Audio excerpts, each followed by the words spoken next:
আমি অ্যাকচুয়ালি গান শিখতো আমার বড় বোন বিনা লায়লা।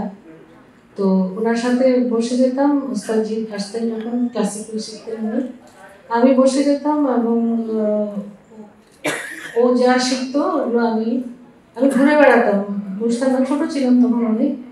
তো গানগুলো আমি ওই ইয়েগুলো রাগ যেটাই শিখতো ওটা আমি তুলে নিতাম এবং আমি নিজে মানে খেলে বেড়াতাম আর গাইতাম।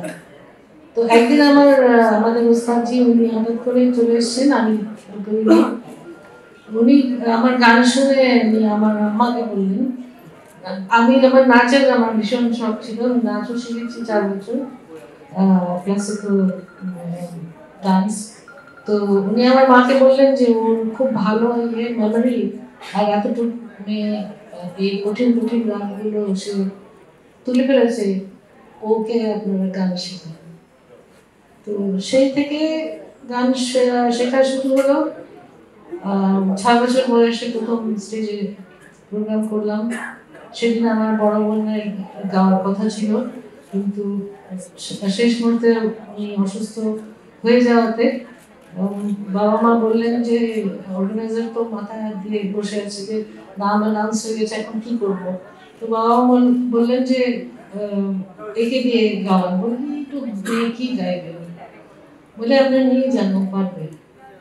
এবং 6 বছর বয়সে আমি প্রথম স্টেজে গান গাই এবং গাওয়ার পরে অডিয়েন্স থেকে আমাকে মানে এত তখন টাকা দিত খুশি হলে, যেটা এখন আর দেয় না। তো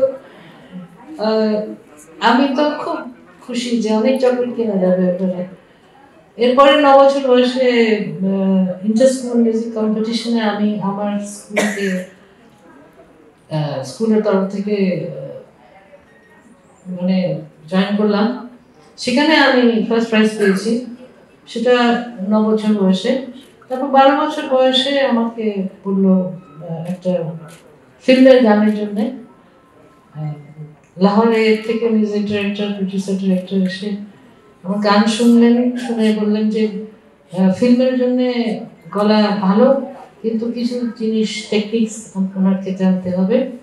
সো আমি 1 মাস একটাই গান 1 মাস আমাকে রিহার্সাল করেছে সকাল সন্ধ্যা।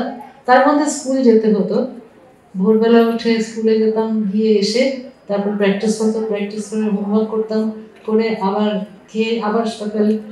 তো এই করতে করতে গানটা 1 মাস পরে যখন গাইতে গেলাম তখন মনে হলো যে পানির মতো না, কোনো কষ্টই হলো না, এত সুন্দরভাবে আমাকে তৈরি করলো। তো ওনার কাছে আমি সবসময় কৃতজ্ঞ।